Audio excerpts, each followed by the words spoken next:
cambio, síguenos ya, por un futuro donde todos tengan libertad. Alza la voz que se escuche latir, como es que la justicia... Ruta de Cambio. Bienvenidos sean todas las personas a otro programa de Ruta de Cambio. En esta ocasión estoy muy bien acompañado de una gran mujer, una activista, una luchadora social, una escritora, Kenia Cuevas. Y es un gusto que estés aquí porque con ella estrenamos esta segunda temporada del podcast de Ruta de Cambio. Kenia había estado con nosotros en la primera temporada, pero a diferencia de la primera temporada, ahora el giro es otro. Como ustedes recordarán, empezábamos con nuestra bola de cristal. Con esta bola de cristal en el que nos asomamos al futuro de lo que venía para la transformación social de los derechos humanos. Ahora, en esta segunda temporada, nuestra dinámica será diferente, porque en vez de una mirada al pasado, tendremos una mirada en el presente y hacia futuro. Bienvenida seas, Kenia. Un gusto. Esta Kenia hoy del presente, esta Kenia que va creciendo y creciendo hacia futuro. Y pues nada, bienvenida. Y la primera pregunta es, ¿qué hay en el presente y hacia el futuro sobre la comunidad trans? Pues bueno, antes que nada, muchas gracias por la invitación. Estoy muy contenta de que me hagan este tipo de invitaciones y que no nomás se enfoque, ¿no?, como al pasado, sino ahora que va a seguir, ¿no? Y bueno, creo que para el futuro vienen muchas cosas positivas, ¿no? Que Kenia Cuevas pues ha emprendido un activismo no nomás nacional, sino internacional. Actualmente estamos organizando o haciendo un proyecto para poder trabajar con el gobierno sueco y crear una red de América. Contexto.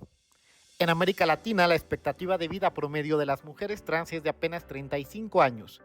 Esta cifra por sí sola revela una violencia estructural que va mucho más allá de lo individual.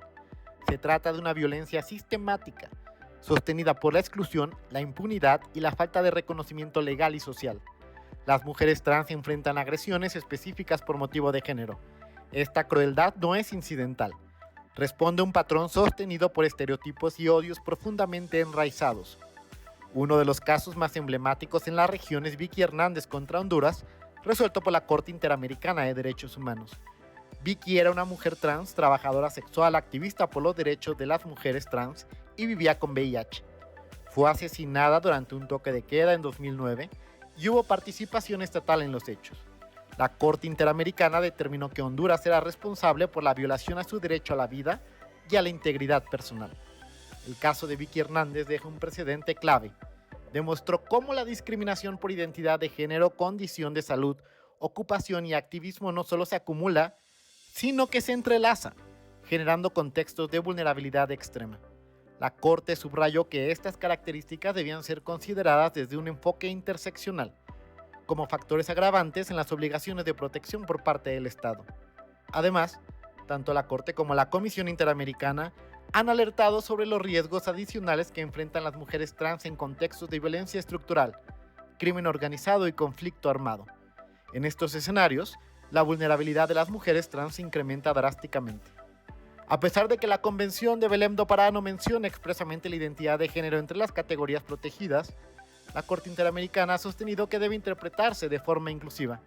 Los estados están obligados a prevenir, sancionar y erradicar todas las formas de violencia contra mujeres, lesbianas, bisexuales, trans e intersex, reconociendo la especificidad de los factores que las colocan en riesgo. Este conjunto de estándares internacionales no es solo un marco jurídico, es una exigencia de la humanidad. ¿Cómo llegaste al gobierno sueco? Bueno, ¿Cómo contactas con el gobierno sueco? ¿No? Porque es raro, o sea... Bueno, es a través de las organizaciones civiles y de la red que se va haciendo conforme van conociendo tu activismo. Yo llegué a Suecia gracias al colectivo Apoyo a Ayotzinapa. Es una organización de mexicanos que viven en Suecia y que se empezaron a organizar después de lo que vivimos aquí en México en Ayotzinapa y empezaron como a apoyar este colectivo.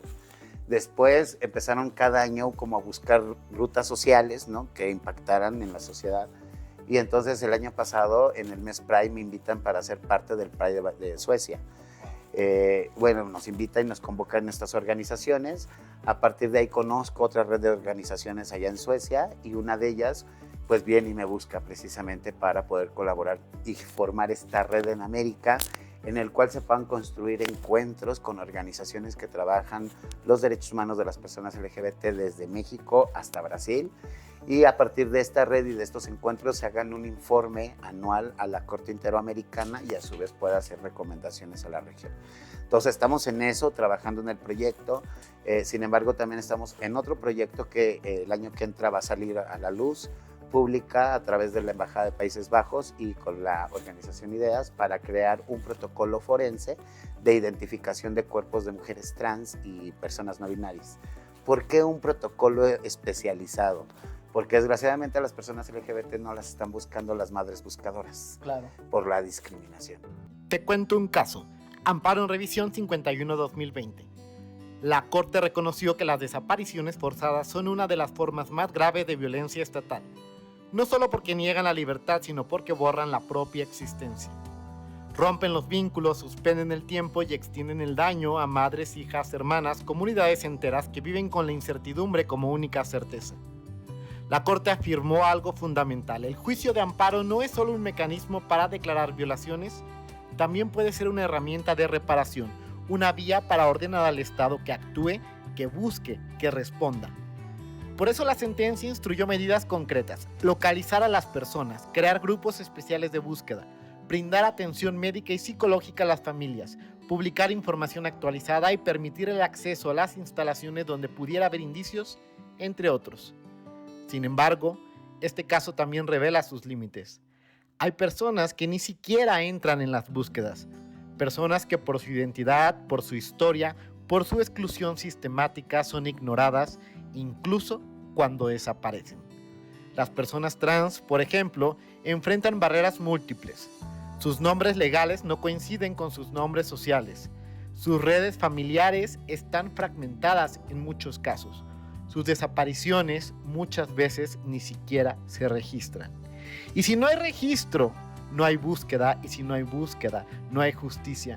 Por eso es urgente un protocolo especializado que entienda la identidad como un dato vital, no como una nota al pie, que articule esfuerzos institucionales desde una perspectiva de género y de diversidad, que reconozca que la violencia no afecta igual a todas las personas y que algunas, como las mujeres trans, siguen cargando con el estigma incluso después de haber desaparecido. Entonces, Y porque además, aunque se comparten muchas cosas desde una perspectiva de género, digamos sin género, desde una perspectiva abstracta, la verdad es que a las personas de la comunidad, específicamente incluso a las personas trans, atraviesan muchas interseccionalidades que requieren ciertas especificidades también en la atención de violencias que son propias del grupo. Entonces tienes toda la razón. y la discriminación pues desde el hogar, ¿no? Entonces muchas veces las madres cuando expulsan a una persona trans de su casa, pues las olvidan y pueden pasar 20 años y si esta mujer fue asesinada y enterrada en una fosa clandestina, ese cuerpo no se está buscando por un familiar. Entonces la sociedad civil ha creado este proyecto precisamente para tener un protocolo forense que pueda ayudar a las instituciones a generar esta identificación y a su vez, pues como sabes, en Ciudad de México la familia social ya es parte de la tipificación de la ley de Paola Buenrostro y entonces ya como familia social podemos rescatar estos cuerpos. Entonces creo que ha sido un trabajo que se deriva a partir del asesinato de Paola, que no nomás vimos como la deficiencia de la fiscalía, sino y que fuimos modificando a través de la recomendación toda esa deficiencia y que también fuimos creando áreas especializadas.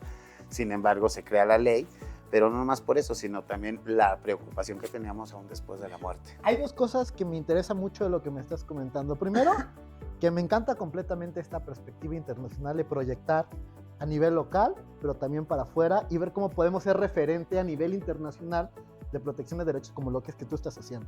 Y me preocupa mucho porque creo que estamos en un punto mundial donde hay preocupaciones y resistencias a nivel mundial, donde teníamos pasos ganados y habíamos avanzado en cierta progresividad, y ahorita hay preocupaciones que me parecen muy legítimas de que pudiéramos dar pasos para atrás.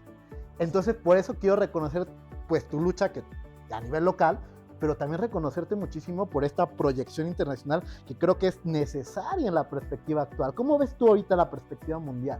Pues preocupante, principalmente para las mujeres trans con este discurso de odio que se ha generado a nivel internacional por uno de los gobernantes más importantes del mundo y creo que eso ha generado ciertas expectativas, empezar a generar y activar ahora sí que a todos estos grupos conservadores, ¿no?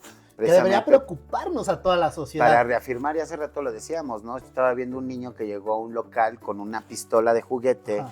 Yo decía, pues, ¿cómo no prohíben las armas, ¿no? Que generan violencia, inclusive siendo juguete, y prohíben una identidad de una persona que se puede suicidar por no reconocer esta identidad? Entonces, fue como esa reflexión de ver la niñez y decir, a ver, porque ahí no dicen que con los niños no se metan, ¿no? ¿Por qué les compran armas, no? Desde chiquitos los enseñan a manejar armas, a tener un arma como juguete, inclusive de grandes sienten que es una normalidad. Hay ciertas libertades que se permiten, y las libertades que sí serían propias de la identidad y del desarrollo progresivo de la niñez, que es un derecho niñez, humano, no se reconocen. No se reconocen, pero fíjate cómo si se incita a la violencia, porque yo lo he dicho históricamente, la violencia y la discriminación se aprende en el hogar y se aprende en la sociedad. Nosotros no nacemos siendo discriminatorios, siendo violentadores, lo aprendemos. Y eso lo aprendemos con papá, con mamá, con hermanos, con tíos, con primos, que se supone que es la sociedad en general, ¿no? Lo aprendemos y se normaliza ahí, ¿no? Y luego para modificarlo, tratar de transformarlo, es un tema, porque hay que desprenderlo, hay que desaprenderlo y hay que reconstruirnos. Y para reconstruirnos en libertad fuera de todas estas violencias que están normalizadas, pues es un camino largo. Pero bueno, por esa parte, pues te felicito muchísimo. Pero eso me lleva a una segunda perspectiva que me interesa mucho, que es ya en la perspectiva interna. Pues tú hablabas de los avances que hay en la Ciudad de México, que han sido muchos impulsados por parte de tu activismo y la institucionalidad que has dado a la ley a la creación de la ley Paola Buenrostro, entre otras muchas cosas.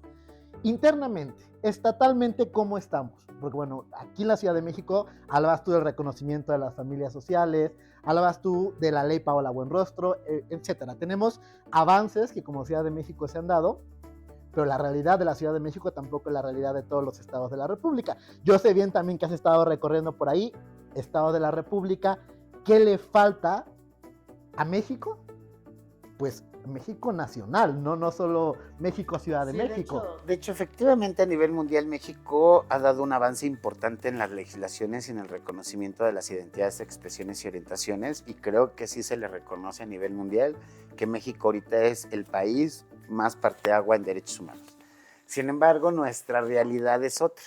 A pesar de que están las legislaciones, no hacemos un trabajo ¿no? que requiere de capacitación, socialización, de las mismas leyes dentro de la institucionalidad, inclusive generar mecanismos administrativos que modifiquen lo que estaba mal, ¿no? Entonces no tenemos como esa segunda parte, entonces creemos que con tener la ley ya todo el mundo la tiene que saber y eso no es una realidad en México. Entonces creo que lo que falta en México es impulsar la ley de cambio de identidad a nivel federal, porque pensamos o pensaríamos los que estamos más cercanos a la metrópolis que ya el cambio de identidad es una realidad en México y no es así. Faltan 8 estados de la República donde las mujeres trans todavía siguen viviendo esta violencia, ¿no? Esta discriminación institucional inclusive, ¿no? En el cual ni siquiera los derechos humanos pueden defender porque no hay un reconocimiento jurídico legal del derecho a la identidad de género, ¿no? En este caso. Entonces, lo que buscamos ahorita desde Casa de las Muñecas es impulsar una ley federal y hacer un trabajo de cabildeo con estos 8 estados. Acabo de regresar de Guerrero, precisamente, que es uno de los 8 estados que no ha reconocido jurídicamente el cambio de identidad. Y pues llegué prácticamente a sentarme estratégicamente con autoridades clave, ¿no? Como la presidenta de la Comisión de Derechos Humanos, como el rector de la Universidad Autónoma del Estado de Guerrero. Me senté también con la presidenta del Congreso del Estado y me senté con la secretaria de Gobierno, en el cual llegamos a acuerdos, ¿no? Estos acuerdos que desde su institucionalidad no estaban desarrollando, como la creación de la Ley de Identidad de Género, que va a ser impulsada ahora desde el gobierno estatal. A pesar de que el Congreso ya la ingresó, no la han querido avanzar, entonces yo creo que va a impulsar un poco el Estado y también la Comisión Estatal de Derechos Humanos va a impulsar, ¿no? que se mueva esta ley, ¿no? ¿Por qué? Porque todos los actores que estoy mencionando tienen la facultad para poder desarrollar e impulsar leyes dentro del Estado. Entonces, siendo una preocupación y una violación a derechos humanos que todavía viven las guerrerenses, entonces pues hicimos un acuerdo en el que ahorita se van a empezar a resguardar las actas porque aquí había un problema. Las personas que emigran de estos 8 estados donde todavía no se reconoce el cambio de identidad, emigran a ciudades donde ya se reconoce, pensando que es un derecho por el lugar donde están radicando, asumen este proceso administrativo y cuando les dan su acuse para que lo lleven a su estado natal, no se lo reconocen y ahí crean una doble identidad. Entonces ese resguardo no se estaba haciendo desde el Estado. Ahorita, gracias a la intervención de Casa de las Muñecas, ya se va a empezar a agarrar esos resguardos en lo que la iniciativa avanza y se aprueba, ¿no? Entonces creo que ese tipo de activismo es sensibilizar, no es llegar a imponerles nada, porque no soy así, pero sí les dejo muy claro que hay un problema y que hay una solución que ellos no conocen y que nosotros la tenemos. Eso está muy bien. Desde la perspectiva personal de tus propias vivencias, de tus compañeras, de todas las personas a las que has impulsado, a las que has ayudado, tienes de primera mano las historias de vida. Y eso es lo que siempre hay que acercar a las instituciones. En este programa siempre hemos tenido un sentido muy crítico. Yo claramente me desempeño dentro del servicio público, en el que creo que es uno de los servicios públicos más profundamente humanos que la administración de justicia, que es el sistema de justicia, pero que siendo autocríticos creo que hace falta justamente que se acerquen a esta empatía con las personas que están siendo partícipes de los problemas sociales más profundos del Estado mexicano. Sí, totalmente. Y bueno, eso sería como una parte, creo que eso es lo primordial ahorita que necesitamos impulsar desde la sociedad civil. Y pues por consecuencia viene la ley de transfeminicidios, que es el reconocimiento jurídico penal, ¿no? La tipificación del delito y el reconocimiento de la identidad del delito, ¿no? De la persona trans que fue asesinada. Entonces, obvio que estos 8 estados, aunque impulsáramos la ley de transfeminicidios, como Veracruz, ¿no? Veracruz va al revés, ya metió la de transfeminicidios, pero no ha metido la de identidad de género. Entonces yo les decía, ¿cómo quieren que les aprueben una tipificación de un delito para reconocer que una mujer trans fue asesinada? Cuando no hay una identidad. Primero, ¿a quién le van a cometer el transfeminicidio? Exacto. Entonces, creo que, bueno, hemos estado trabajando en Veracruz, en Tamaulipas, en Guerrero, ¿no? En todos estos estados donde todavía no está este reconocimiento. Y creo que eso. Y el matrimonio igualitario, la psicosis, todo eso, que aunque a pesar de que están a nivel federal, en lo local todavía no se aterriza. Claro. Entonces, todavía siguen viviendo en los estados terapias de conversión, todavía siguen viviendo acoso escolar, todavía siguen viviendo estas incitaciones a llevarlos a las iglesias por parte de sus padres, al psicólogo, o sea, todavía siguen. Y ahorita que toca la realidad social de las familias mexicanas y de las personas que están ahí inmersas, me interesa mucho hablar de este esfuerzo por realizar la parte legislativa, pero no solo de que porque sean ley por ser ley, sino porque el mensaje manda un mensaje, el derecho manda un mensaje. Entonces es muy importante que estas cosas estén en ley, no solo porque se puedan aplicar, no solo por el reconocimiento, sino porque creo que socialmente es importante que se visibilice y ahí esté, porque esto justamente nos empieza a impulsar como sociedad. Y ahí te va otra cosa. Que también entendamos desde el servicio público que el tener una identificación con nuestro nombre o nuestro género con el que nos identificamos y el no tenerla, no significa que no somos trans. O sea, el cambio de identidad no va a venir a garantizar que somos trans o no somos trans. Yo soy trans desde los 9 años, ¿no? Y desde entonces soy Kenia. Que la credencial, obvio, suma a mi identidad y suma al que la sociedad no me discrimine más. Eso no significa que no sea trans por no tener el cambio de identidad jurídico legal. Totalmente. Entonces, también entender la empatía del reconocimiento de la identidad, ¿no? Que eso no te asume de tus responsabilidades al no conocer la ley, ¿no? Y en todo este activismo tienes una participación muy activa también en gobiernos de otros estados. Por ejemplo, ¿qué nos dices del Consejo de Participación en Jalisco? En Jalisco, pues sí, fue convocada por la... Digo, hay muchas notas públicas de esto, no estoy destapando ninguna realidad, pero ¿qué nos cuentas ahí? Sí, pues fui invitada para ser parte del Consejo Estatal de Participación Ciudadana, precisamente para crear una agenda al 2030 de la atención a las poblaciones prioritarias. Eso está interesantísimo. A poblaciones prioritarias, no solo grupo trans, pero aporta de esta sensibilidad a muchos sectores, ¿no? Exacto. Hay personas con discapacidad, con capacidades distintas, estatura pequeña, ¿no? Están personas de la diversidad, están niños, niñas, jóvenes, ¿no? Adultos mayores, o sea, toda la red de poblaciones prioritarias para estos gobiernos. Pues ese es lo que se crea una agenda, ¿no? Entonces yo voy a estar participando en las mesas de trabajo precisamente para el enfoque de derechos humanos y de la comunidad LGBTIQ+, para que también pues, se reconozca dentro de esta gran diversidad e interseccionalidad. Me encanta esta perspectiva donde te estás sumando a, que siempre has estado, pero visiblemente en participación de otros grupos de atención prioritaria, pues, donde puedes aportar mucho desde toda tu experiencia. Sí, total. Formación. Yo trabajé en el programa Pilares 5 años de la Ciudad de México, fui una de las que inicia con la estructura base. Y bueno, pues yo permanecí 5 años en el área de capacitación continua, donde se formaban, ¿no? O sea, hacían los insumos de capacitación precisamente para que todos los que iban a atender los pilares tuvieran esta perspectiva de derechos humanos y que también no criminalizaran las condiciones de vulnerabilidad que se encontraba cualquier ser humano.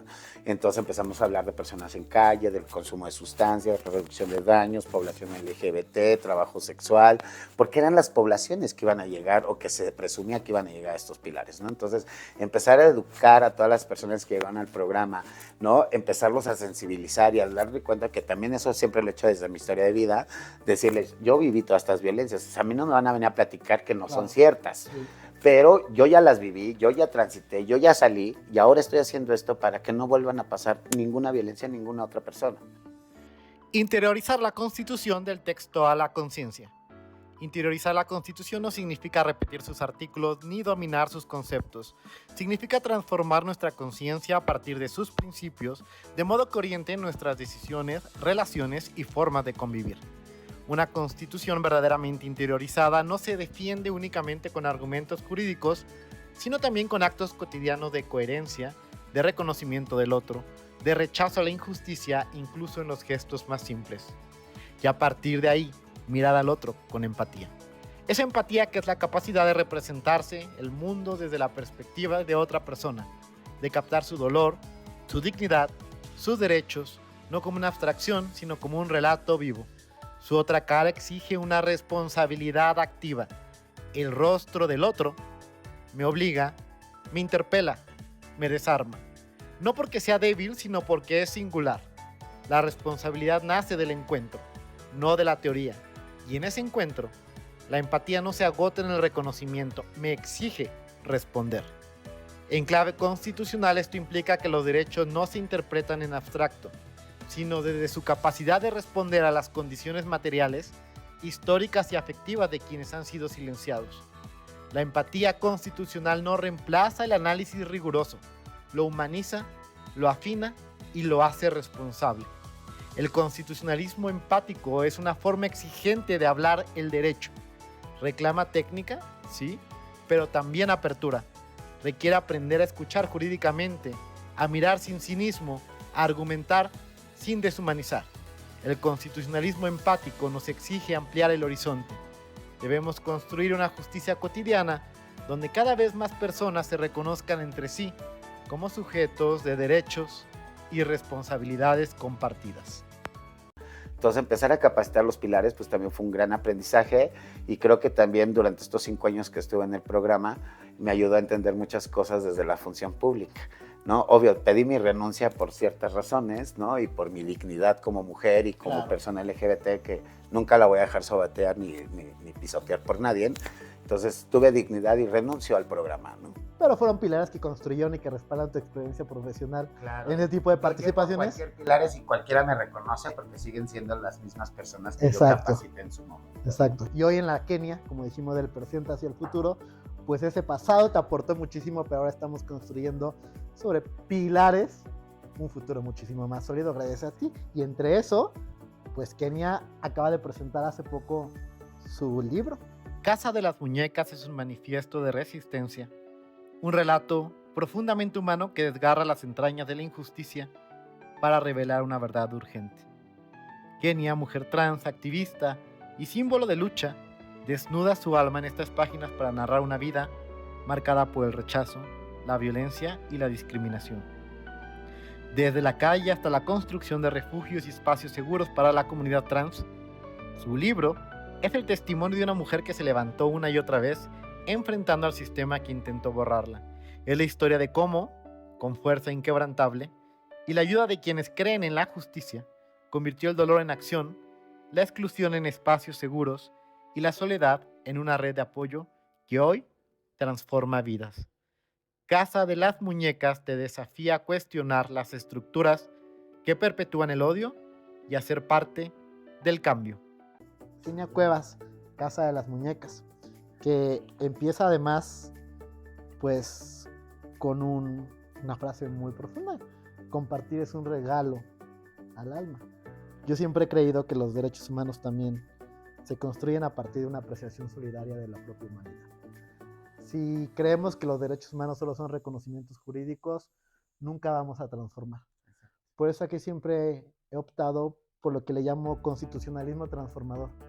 Y cuando yo digo constitucionalismo transformador, el público lo sabe un poco, es que estos derechos humanos primero sirvan como un elemento para la transformación de la propia conciencia. Si no nos transforma a nosotros como personas humanas primero, podemos perderlos después con gobiernos conservadores, con cosas que vengan. Cuando los hacemos nuestros, cuando interiorizamos la Constitución como un elemento transformador de la propia conciencia, y entonces sí, transformamos la sociedad y avanzamos en la erradicación de las violencias, de una mejor sociedad. Por eso me gusta que el compartir, porque el compartir es un principio de solidaridad y pues es una gran frase. Kenia, ¿qué te lleva a escribir este libro? ¿Qué nos deja? Bueno, este libro se presenta en la FIL de Guadalajara en diciembre de 2024. Obvio, pues es una proyección muy importante que la FIL lo haya presentado, que es la feria más importante del libro, ¿no?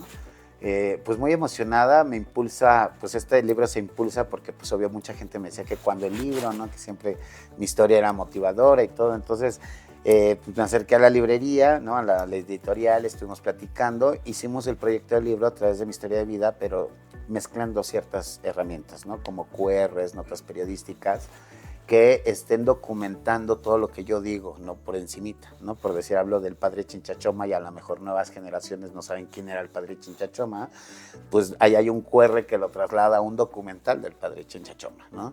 Hay notas periodísticas que cuando denunciamos la penitenciaría de Santa Marta por ser conejitos de India como por las farmacéuticas, hicimos una denuncia a los presos, entonces ahí están las notas, ¿no? De en ese entonces la denuncia que se hizo en medios de comunicación y así nos vamos con toda la historia. Me fascina esa manera de escribir y de comunicar a la sociedad. Y estamos también proyectando pues muchas imágenes, tanto de mi niñez, de mi familia, ¿no? De mis recorridos, amigas, ¿no? O sea, del mismo trabajo que realizo todos los días en Casa de las Muñecas.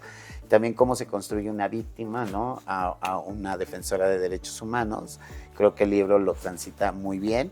Y otra cosa muy importante que también se habla dentro del libro es la reflexión sobre las infancias trans, porque recordarás que yo soy una niña trans desde los 9 años. Exactamente. Decidimos ponerle este holograma. Lo vi, está increíble. Es la niña que te acompaña, siempre niña. Sí. Yo siempre la cuido, ¿no? A partir de que me hice una mujer responsable, he cuidado a esa niña trans, la he traído todo el tiempo protegiéndola.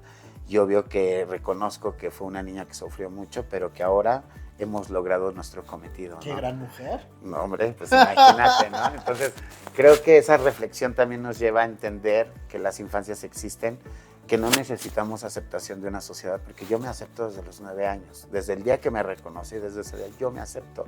Y no necesito aceptación de una sociedad. Yo lo que necesito es empatía y respeto en una sociedad donde también me toca pagar impuestos, ¿no? Libre de violencias.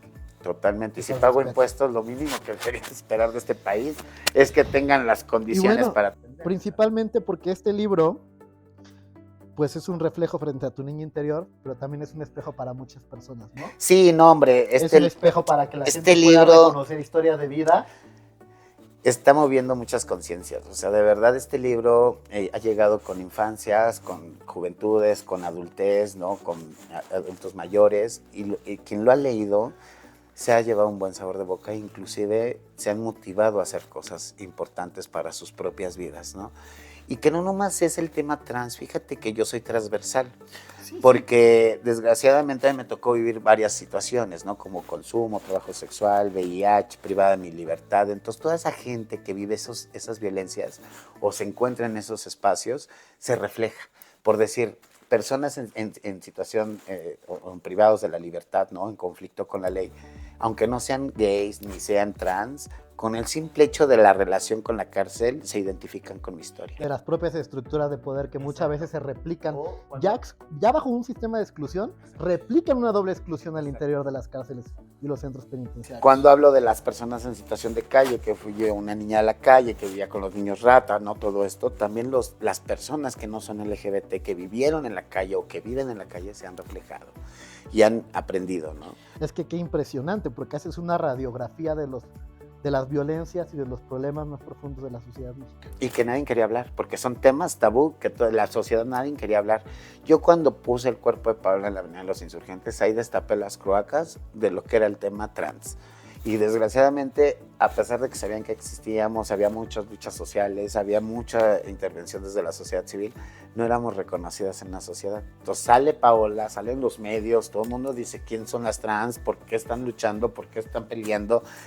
Y de repente fue una cadenita, o más bien como una bola de nieve que nos fuimos todas, porque ahí ya todas las trans se activaron, cada quien desde su trinchera, y empezaron a hablar del tema y empezaron a posesionarlo. Y ahora, 8 años, es una realidad. Ahora en 8 años es parte de las agendas, es parte de la visibilidad, es parte de todas las luchas, es parte de la marcha, o sea, ya estamos en todos los espacios, ¿no? Y digo, lamentablemente tuvo que pasar un suceso muy lamentable como para reconocer a personas, ¿no? Y esto pues me ha llevado a un activismo también a mí, ¿no? Que lo has ido profesionalizando, institucionalizando, hasta el plano internacional.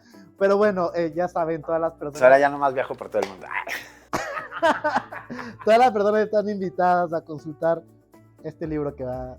Sí, lo pueden conseguir en plataformas, está ya en 2 plataformas, ¿no? Los pueden encontrar ahí, también lo pueden encontrar a través de la editorial o en mis presentaciones presenciales, siempre llevamos libros.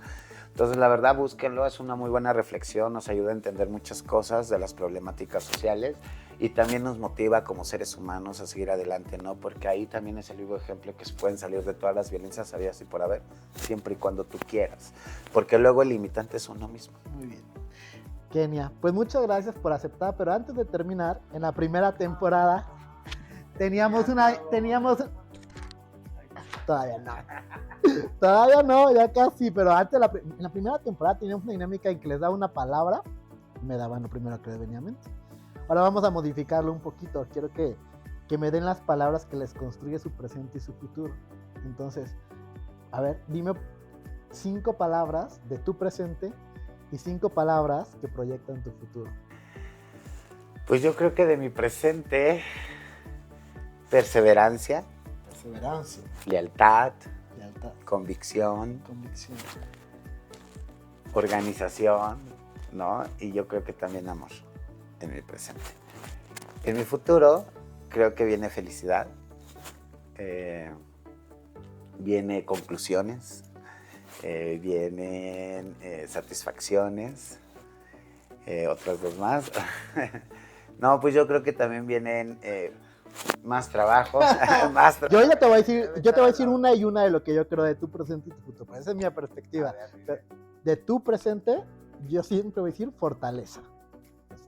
Mucha fortaleza en Kenia. Y de su futuro, éxito. Porque ya eres exitosa, pero vas a ser aún más exitosa todavía. Mira, yo la verdad es que me levanto todos los días con la convicción de que todas las personas que me escuchen, aunque sea una, empiece a ser empática, ¿no? Esa es mi mayor convicción como activista. Me encanta. A mí la verdad es que luego me dicen tal reconocimiento y que por qué la mujer es más poderosa de mí. No, a ver. Los reconocimientos sí están ahí y lo agradezco de verdad con todo mi corazón y agradezco que reconozcan mi trabajo, a pesar de que es más chamba el tener más reconocimientos, pero yo siempre lo he dicho, eso no me hace ni más ni menos que las personas. Yo sigo siendo la misma persona desde antes que mataran a Paola. Yo era esta. Y esta nunca va a cambiar porque tengo, mira, los pies bien puestos en el suelo, porque sé de dónde vengo. Sé lo que se sufre estar en una cárcel, en un castigo, sé lo que es estar en una avenida pidiendo limosna, sé lo que es estarte muriendo de hambre y sentir el hueco del estómago, o sea, de verdad lo sé. Entonces yo no puedo subirme un ladrillo y marearme, de verdad, o sea, y eso siempre lo he dicho en todos lados y en el que y la gente que me conoce dice, no mames, o sea, es bien tranquila, bien humilde, bien sencilla, luego se preocupan, ¿y a dónde llevamos a comer a Kenia? ¿qué le gusta? Las Y yo les digo, tabaco. no, vamos aquí a los tacos de aquí al lado, ¿no? O sea, Azúcar normal. sí, Azúcar soy normal. muy tradicional. Pero sí, pero bueno, creo que también la fortaleza me caracteriza, la tenacidad y sobre todo la lealtad que le tengo pues todavía a Paola a través de la promesa que le hice. Kenia, pues muchas gracias por aceptar. Aquí en este programa, antes de despedirnos, nos damos un abrazo mínimo de 7 segundos. Para transmitir. Mínimos, ¿eh?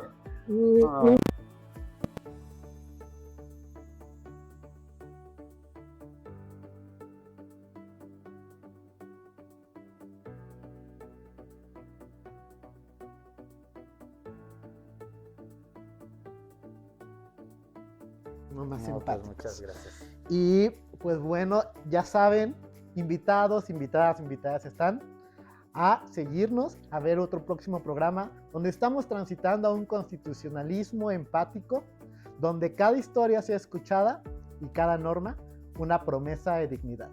Y ya por último decirles que siempre va a valer la pena luchar por nuestros ideales y nuestras convicciones y todo lo que imaginemos en esta vida es real si nuestros corazones así lo desean y por ello hoy mi mayor venganza va a ser que todas, todes y todos seamos felices.